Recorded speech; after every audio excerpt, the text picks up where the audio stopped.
안녕하세요. 내 이름은 목소리가 왜 이러지? 난 여자 고양이인데 어쩔 수 없네요. 진짜 나는 여자 고양이랍니다. 아참, 내 이름을 알려드려야죠. 내 이름은 까미입니다. 우리 아저씨가 유튜브에서 나를 개냥이라고 부르는데요. 내가 강아지처럼 애교도 많고 사람을 잘 따른다고 해서 우리 아저씨가 별명처럼 불러주신 이름이 개냥이입니다. 하지만 진짜 내 이름은 까미예요. 요즘 우리 아저씨가 유튜브에 영상 시리즈로 여기 시골집에서 살았던 동물 친구들에 대해서 소개를 한다고 하길래 나는 내가 직접 출연해서 얘기를 하겠다고 했어요. 그리고 구독자 없어서 고생 많은 우리 아저씨를 위해서 우선 구독, 좋아요 누르고 시작할까요? 어서 구독, 좋아요 눌러주세요.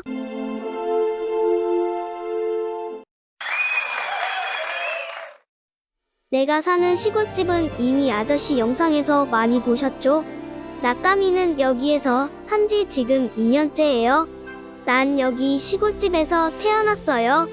그러니까 지금 2살입니다. 우리 가문은 이 집에서 대대손손 살아오고 있어요. 내가 태어났을 때는 엄마 고양이와 오빠 고양이 2마리에서 총 4마리가 살았어요. 오빠 고양이들은 어느 정도 커서 독립을 해서 집을 나갔고요. 엄마 고양이도 나만 남겨두고 조용히 떠나셨어요. 그래도 나는 굳건히 이 집을 잘 지키며 지내고 있어요. 이처럼 우리 고양이는 정들었던 것도 어느 날 훌쩍 떠나버리는 가능성도 높습니다.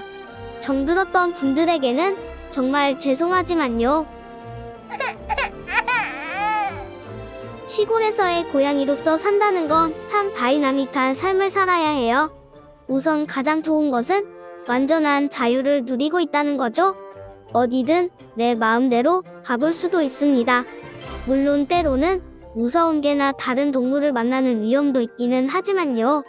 아주 드물지만 불행하게도 쥐를 잡기 위한 약이나 잘못된 음식을 먹고 감명하는 경우도 있어요. 전에 엄마 고양이에게 얘기를 들었는데요.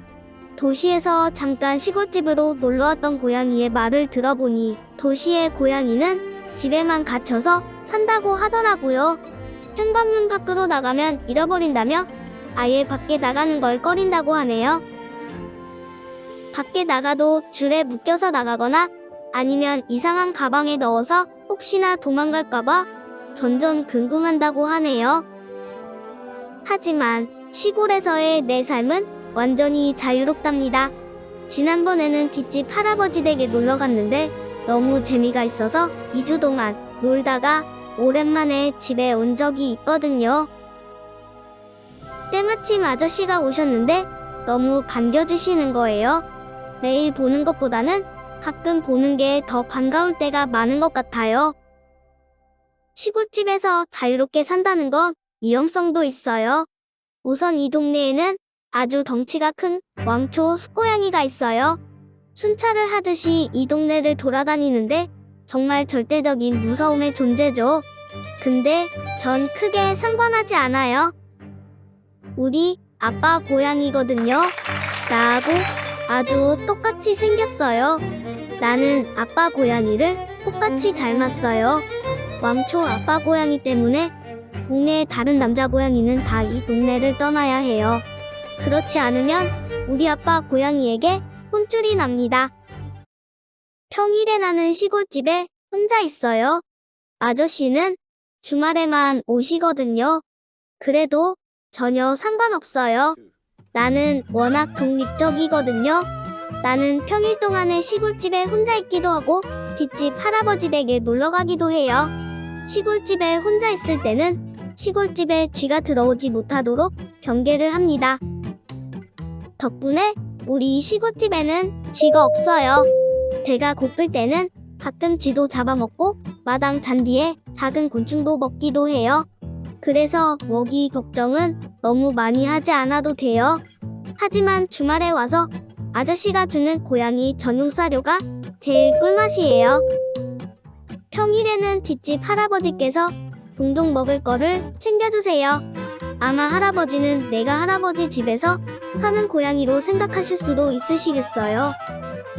아주 오래전에 살았던 우리 할아버지 고양이 얘기인데 우리 아저씨한테 들었던 일화가 있습니다.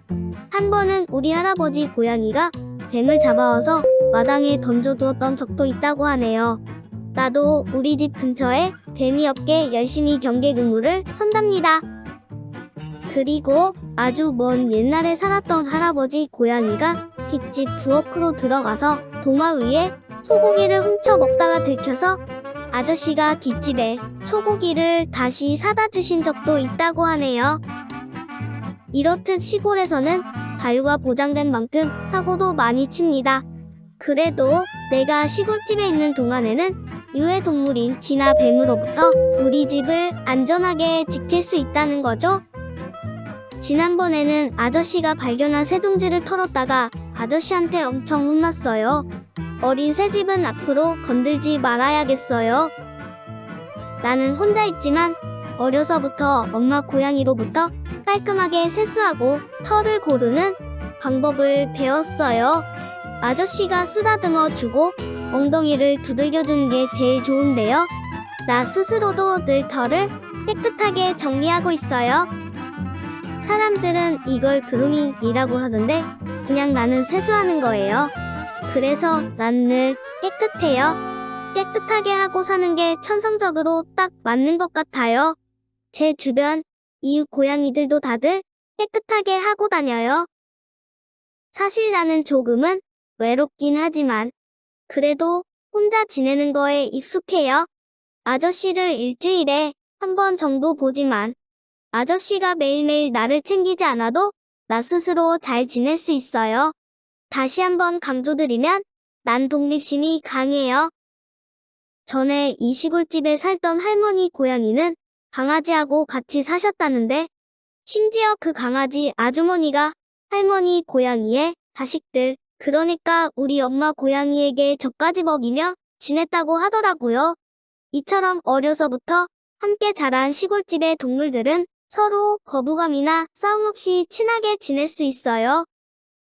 시골에 사는 고양이는 자기가 사는 집에서 아기 고양이를 잘 낳지 않아요. 보통 어딘가 은밀한 곳에서 아기 고양이를 낳고 어느 정도 시간이 지난 다음에 집으로 데리고 들어와요. 나도 처음에 이 집에 와서 사람들이 무서워서 지붕하고 평상마루 속으로 숨어 다녔어요. 그 이후에 점차 사람들과 친해지면서 가까워지게 되었어요. 우리 오빠 고양이 2마리는 결국 사람과 친해지지 못하고 그냥 이곳을 떠났답니다. 이처럼 시골에서 사는 고양이 삶에 대해서 몇 가지 말씀을 드렸어요. 정리를 해보면 난 완전히 자유로운 생활을 해요.